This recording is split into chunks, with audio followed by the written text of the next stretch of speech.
নমস্কার সকল দর্শক বন্ধুদেরকে অনেক অনেক স্বাগত জানিয়ে শুরু করছি আজকের জ্যোতিষশাস্ত্র লাইভ ফোনের অনুষ্ঠান। আমরা প্রত্যেকেই জানি আপনারা এই লাইভ ফোনের অনুষ্ঠানের জন্য কতটা অধীর আগ্রহে অপেক্ষা করে থাকেন। তাই একদমই ঠিক, আপনাদের এই অধীর আগ্রহ অপেক্ষা কিন্তু একদমই শেষ, কারণ এই মুহূর্তে লাইভ ফোনের অনুষ্ঠানে আমাদের এই স্টুডিওতে এসে উপস্থিত রয়েছেন ২৬ বছরের অভিজ্ঞতা সম্পন্ন ম্যারেজ এবং এডুকেশন স্পেশালিস্ট, তন্ত্র বিশারদ, বস্তু এবং নিউমারোলজিস্ট আচার্য শ্রী অনির্বাণ। আপনারা প্রত্যেকেই জানেন আচার্য শ্রী অনির্বাণ মানেই কিন্তু আপনার আমার জীবনে একটি অভূতপূর্ব দিন। একদমই তাই, যে মানুষটি ২৬ বছর ধরে এই সাধনার সঙ্গে যুক্ত রয়েছেন এবং তিনি প্রতিনিয়ত প্রতি মুহূর্ত চাইছেন শুধুমাত্র আপনার এবং আপনার প্রিয়জনের জীবনে একটু সুন্দরভাবে গুছিয়ে দিতে। তো চলুন আজকের এই লাইভ ফোন অনুষ্ঠানে আরও একবার আমরা স্বাগত জানিয়ে নেব আচার্য শ্রী অনির্বাণকে। দাদা, অনেক অনেক স্বাগত আজকের লাইভ ফোন অনুষ্ঠানে। নমস্কার, সকলকে আন্তরিক অভিনন্দন, শুভেচ্ছা। আমি আচার্য শ্রী অনির্বাণ আপনাদেরকে প্রথমেই যে কথাটা বলার প্রয়োজনীয়তা রয়েছে বা বলার কথা রয়েছে সেটা রয়েছে, আজকে কিন্তু আমি স্পেশাল কিছু টিপস যাদের বিয়ে হচ্ছে না বা যাদের বিয়ের ক্ষেত্রে মাঙ্গলিক দোষের বাধা রয়েছে, সেই মাঙ্গলিক দোষের বাধা খণ্ডনের জন্য এবং যাদের বিয়ে যাতে হয় সেই বিয়ের দোষ খণ্ডনের জন্য স্পেশাল কিছু টিপস আমি কিন্তু আজকের লাইভে দেব। তো সরাসরি ফোন ইন লাইভ অনুষ্ঠান, সরাসরি আপনারা আমাকে ফোনে কথা বলতে ফোন করতে পারেন।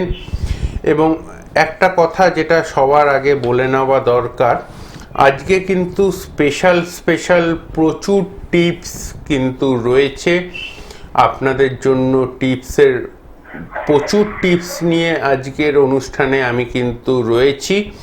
তো লাইভটা কিন্তু মিস করলে চলবে না।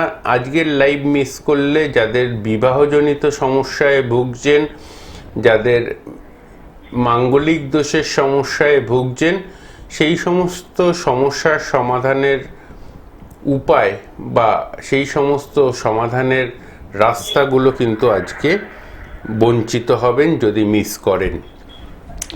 সে সম্পর্কে বলবো, তার আগে আমাদের মধ্যে মনে হয় একজন দর্শক বন্ধু চলে এসছেন। নমস্কার, কে আছেন? হ্যাঁ বলুন, কে বলছেন? আচ্ছা, অজয় বাবু কার সম্বন্ধে জানবেন? হ্যাঁ, কার সম্পর্কে জানতে চান? সম্বন্ধে জানবেন, বলুন। আচ্ছা, অজয় বাবু জন্ম তারিখ বলুন আপনার। ৭ জুলাই ১৯৮৫। জন্ম সময় বলুন আপনার। আরেকবার ডেট অফ বার্থ আরেকবার বলুন দাদা। ৭ জানুয়ারি 7 জানুয়ারি। আচ্ছা, 1 জানুয়ারি 1985। আচ্ছা, কটার সময়? রাত্রি 7:30 বর্ধমান।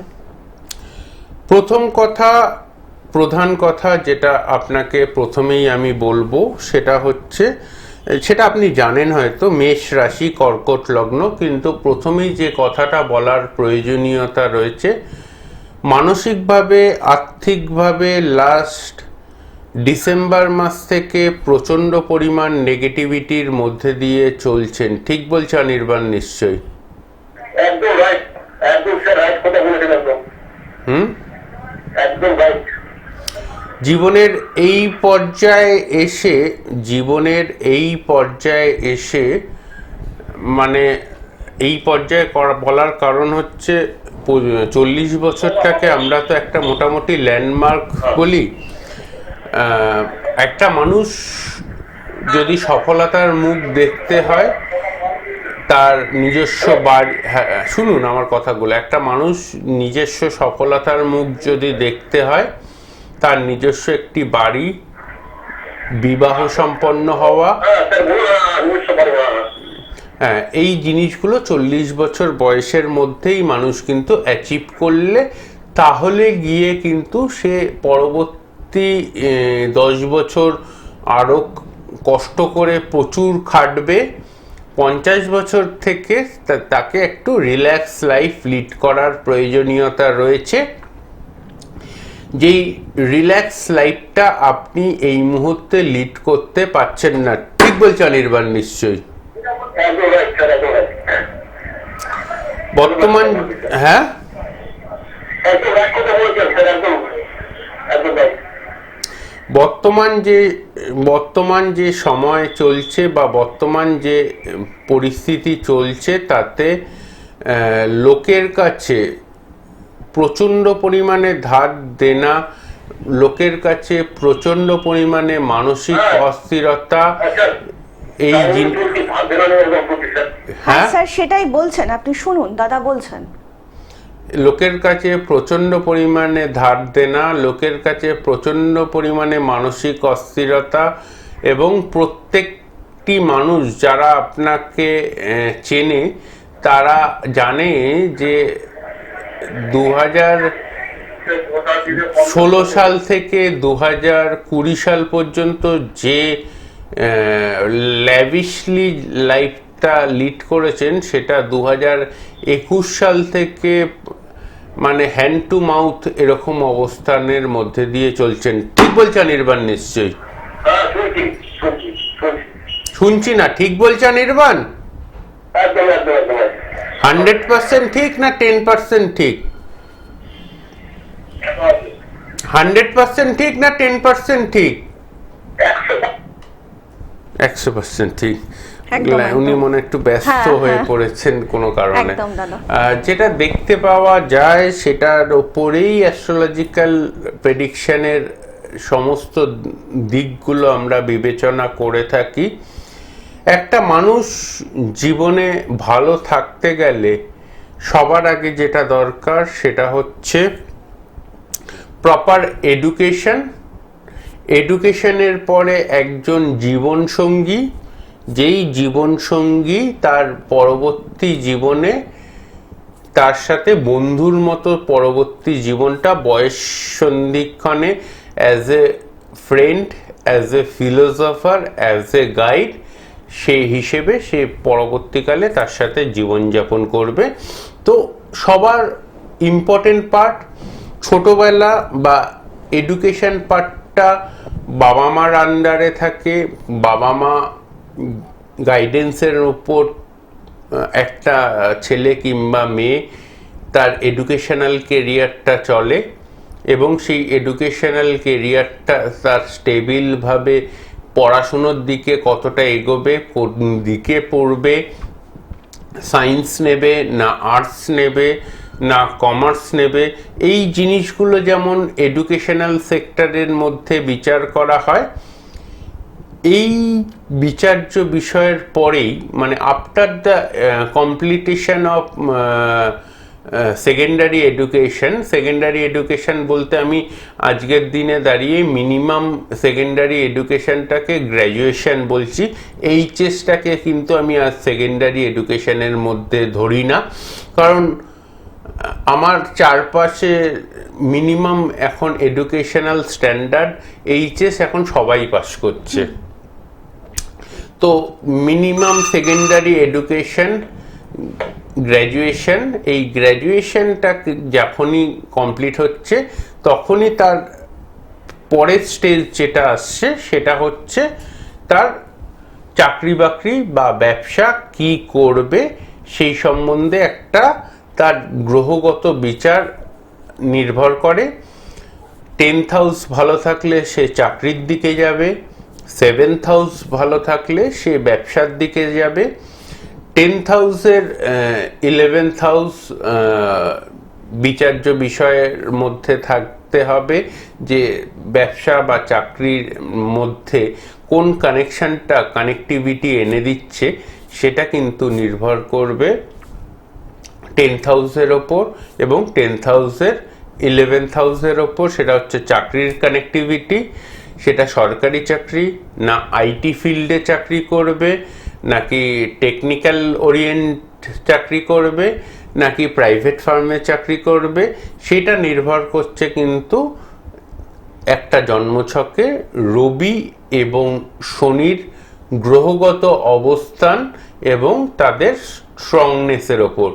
যদি জন্মছকে রবি স্ট্রংনেস ভালো থাকে তাহলে সরকারি চাকরি করবে, যদি জন্মছকে শনির স্ট্রং বেশি হয় তাহলে প্রাইভেট ফার্মে চাকরি করবে।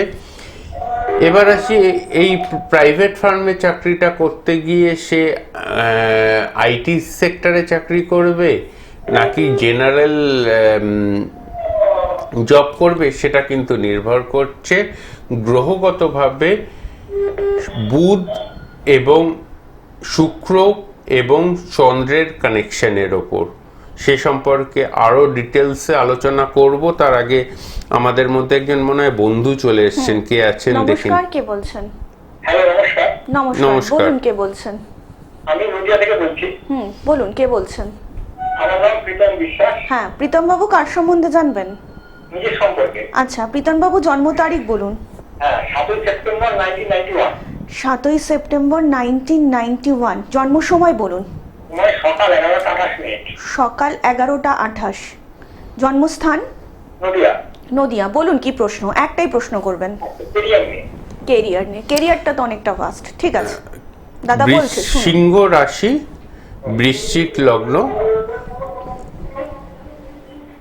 সিংহ রাশি এবং বৃশ্চিক লগ্ন। বৃশ্চিক লগ্নের রেসপেক্টে প্রথমেই এই মুহূর্তেই কথা বলছিলাম যে 10th হাউসটা দেখতে হবে যে কেরিয়ারের কোন দিকে কি কানেকশন দিচ্ছে, সেই কানেকশন সম্পর্কে দেখতে হবে যে সেটা প্রথমেই দেখতে হবে।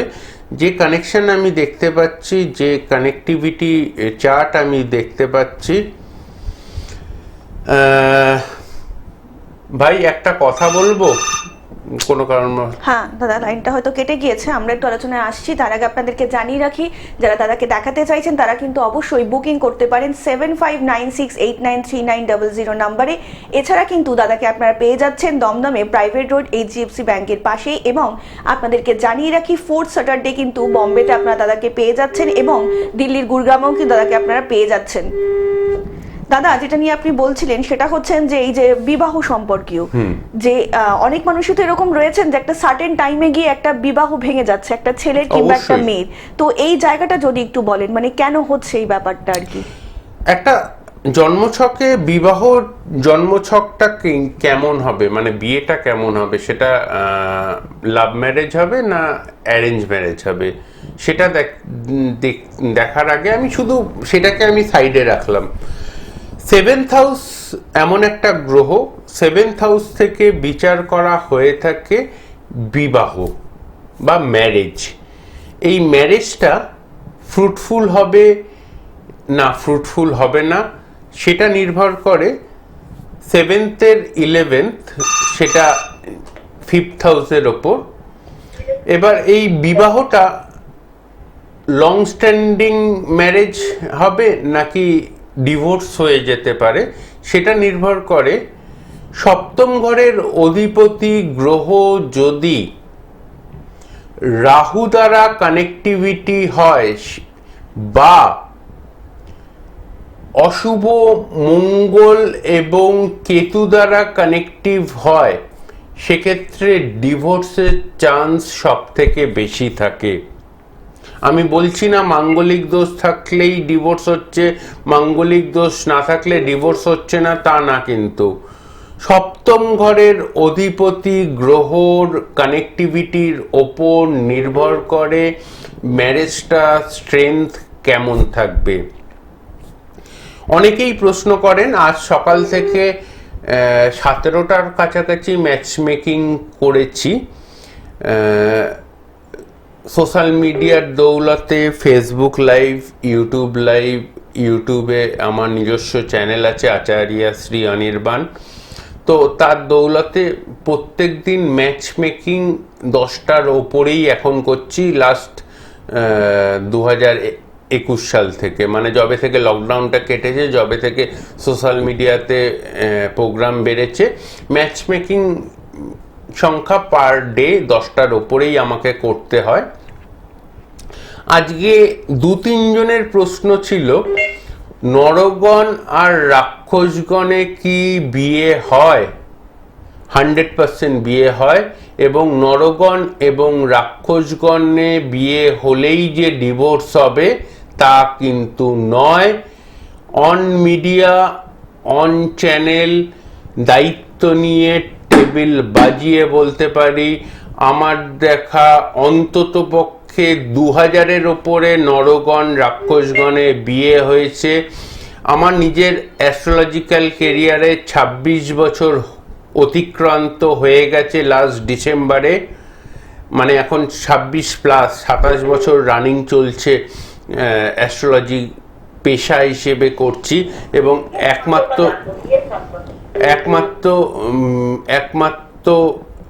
এই অ্যাস্ট্রোলজি যেটা পেশার মাধ্যমেই আমি নিজের জীবিকা নির্বাহ করে থাকি। আদার্স কোনো ব্যবসা বা আদার্স কোনো প্রফেশনের সাথে আমি যুক্ত নই। শুধুমাত্র পুজো পাঠ,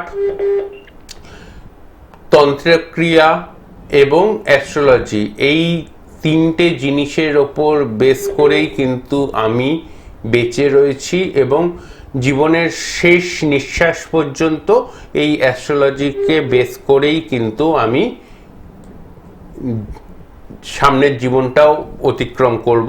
হ্যাঁ, সেই সম্পর্কে বলবো, আরো কথা বলবো, তার আগে একজন খুব অধীর আগ্রহে বসে রয়েছেন। হ্যাঁ, নমস্কার। কে বলছেন?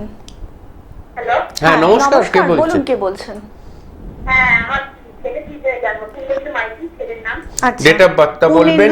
Date of birth. যেটা 3/5/1995 3 3/5/1995 1995। কটার সময় জন্ম? সময় বলুন। ভোর 3টে। বিয়ে হয়নি তো এখনো? না না না না, বিয়েটা কবে হবে এটাই প্রশ্ন, তার জন্য আপনি আমাকে ফোন করেছেন। একদম। হ্যাঁ হ্যাঁ, বিয়েটা কেন হচ্ছে না, যোগাযোগ করছি। বিয়েটা যোগাযোগ হচ্ছে না, তার কারণ এই দেখুন, এক্ষুনি বলছিলাম যে মাঙ্গলিক দোষ থাকলেই যে বিয়ে আটকে থাকে তা না। এই জন্মছকে তো মাঙ্গলিক দোষ নেই। আপনি জানেন তো আপনার ছেলের জন্মছকে মাঙ্গলিক দোষ নেই? মাঙ্গলিক আছে তাই তো? নেই, না, নেই দাদা, সেটাই বলছেন। আচ্ছা, নেই। নেই, কিন্তু যেটা রয়েছে সেটা মাঙ্গলিকের থেকেও খারাপ। মঙ্গল তার দৃষ্টিগত চতুর্থ দৃষ্টিতে রাহুকে দেখে ছন্নছাড়া দোষ করেছে, এবং মঙ্গল শনির কানেকশনে একটা বিষযোগের সৃষ্টি করেছে। এই বিষযোগ এবং ছন্নছাড়া যোগ খণ্ডন করলে সেপ্টেম্বর 2025 থেকে নভেম্বর 2026-এর মধ্যে বিয়ে হবে। ছন্নছাড়া দোষের প্রতিকার করতে হবে আপনার ছেলের জন্মছকে। একদম। একটু বিস্তারিত জানতে আপনি কিন্তু অবশ্যই নিচে যে বুকিং নাম্বারটা যাচ্ছে সেই বুকিং নাম্বারে কিন্তু যোগাযোগ করে নিতেই পারেন। আপনাদেরকে আরও একবার বলছি, যারা দাদাকে দেখাতে চাইছেন তারা কিন্তু অবশ্যই বুকিং করতে পারেন। তার জন্য কিন্তু আপনাদেরকে ফোন করতে হবে 7596893900 নাম্বারে। এছাড়া কিন্তু দাদাকে আপনারা পেয়ে যাচ্ছেন দমদমে প্রাইভেট রোড HDFC ব্যাংকের পাশে, এবং 4th স্যাটারডেতে দাদাকে আপনারা পেয়ে যাচ্ছেন বম্বেতে, এবং দিল্লির গুরগামেও কিন্তু আপনারা পেয়ে যাচ্ছেন দাদাকে। 26 বছরের অভিজ্ঞতা সম্পন্ন তিনি হচ্ছেন আচার্য শ্রী অনির্বাণ। দাদার একটা বাণী মানেই আপনি বুঝতে পারছেন যে আপনার জীবনে অনেকটা পরিবর্তন। ইতিমধ্যেই দাদার কাছ থেকে যারা প্রতিকার নিয়েছেন তারা জানেন দাদার প্রতিকার কিন্তু অনবদ্য, দাদার প্রতিকার কথা বলে। দাদা, আলোচনা আসবো, একজন বন্ধু এসেছেন। নমস্কার, কে বলছেন? নমস্কার, আমি দমদম থেকে রাজু গোস্বামী বলছি। হ্যাঁ বলুন, কার সম্বন্ধে জানবেন? আমার সঙ্গে আচ্ছা, আপনার জন্ম তারিখ বলুন জারুবাবু। 14/10/1981, 14/10/1981। জন্ম সময়? রাত্রি 2:45 AM, রাত্রি 2:45। জন্মস্থান? কলকাতা। হ্যাঁ বলুন, কি প্রশ্ন? একটাই প্রশ্ন করবেন। খুব ফিনান্সিয়াল প্রবলেম চলছে। আচ্ছা রাজু। হ্যালো। হ্যাঁ রাজু। হ্যাঁ, রাজু কি? গোস্বামী। রাজুবাবু, আপনার যে জন্মছক মেষ রাশি, সিংহ লগ্ন, লগ্নে বসে রয়েছে মঙ্গল। একটা কথা বলি, আপনি লাস্ট যে বাড়িটাতে রয়েছেন এখন, সেই বাড়িটার ঈশান কোণটা বা পূর্ব দিকটা আপনার সোয়ারেজের আউটলেট এবং সোয়ারেজের কানেকশন রয়েছে। ঠিক বলছে অনির্বাণ নিশ্চয়ই? হ্যাঁ ঠিক বলেছেন। ঠিক বলছে তো?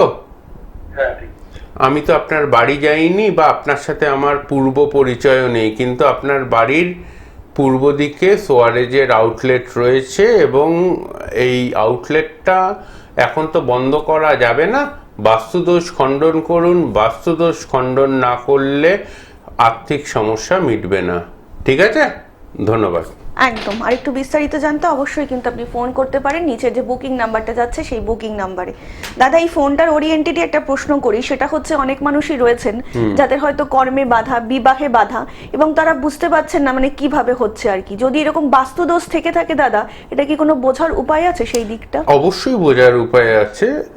আমাদের সনাতন জ্যোতিষ শাস্ত্র অনুযায়ী চতুর্থ ঘর থেকে বিচার করা হয়ে থাকে গৃহ বা গৃহের অবস্থান।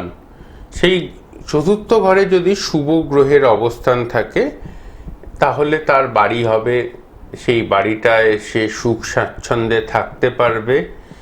কিন্তু কোনো কারণবশত সেই চতুর্থ ঘরের অধিপতি গ্রহ যদি অশুভ গ্রহ দ্বারা দৃষ্ট বা অশুভ গ্রহ দ্বারা পরিবেষ্টিত বা অশুভ গ্রহের সাথে কানেকটিভ হয়ে যায়, এই যেমন এই রাজুবাবুর মঙ্গল বসে রয়েছে লগ্নে, চতুর্থপতির অধিপতি গ্রহ হচ্ছে মঙ্গল, সেই মঙ্গল বসে রয়েছে লগ্নে এবং সেই মঙ্গলকে রাহু দৃষ্টি দিচ্ছে। এই কানেকশানে বাস্তুর ঈশান কোণটা তার ড্যামেজ হচ্ছে এবং রাহু যেই কানেকশন হচ্ছে বাস্তুর লর্ডের সাথে, সঙ্গে সঙ্গে তার ড্রেনেজ অফ মানি, পয়সা না আসা, সেই জায়গাটা কিন্তু কানেকটিভ দিয়ে দিচ্ছে। একদম একদম। এই যে কানেকশন, এই কানেকশনের ওপরেই কিন্তু জন্মছক থেকেও বলা সম্ভব তার কোন কারণের জন্য তার জীবনে আর্থিক স্থিতিশীলতা আসছে না, আর্থিকভাবে সে কোনোভাবে স্থায়িত্ব পাচ্ছে না। লাস্টে একটা ছোট্ট কথা বলবো, একদম শেষ মুহূর্তে চলে এসেছি প্রোগ্রামের।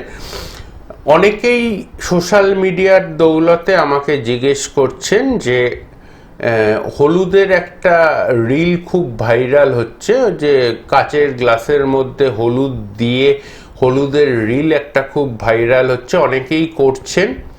কিন্তু আমি অ্যাজ এ অ্যাস্ট্রোলজার এবং তন্ত্রবিদ এবং নিজের বংশ পরম্পরাগতভাবে 6 পুরুষ শুধু তন্ত্রের সাথে যুক্ত রয়েছি, বংশ পরম্পরাগতভাবে 6 পুরুষ, আমি 6th জেনারেশন যারা তন্ত্রের সাথে যুক্ত রয়েছে আমার পরিবারে।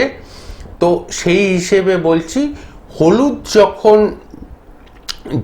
কাচের গ্লাসে যখন হলুদ দিচ্ছেন তখন নেগেটিভ এনার্জিকে কিন্তু আপনি আহ্বান জানাচ্ছেন।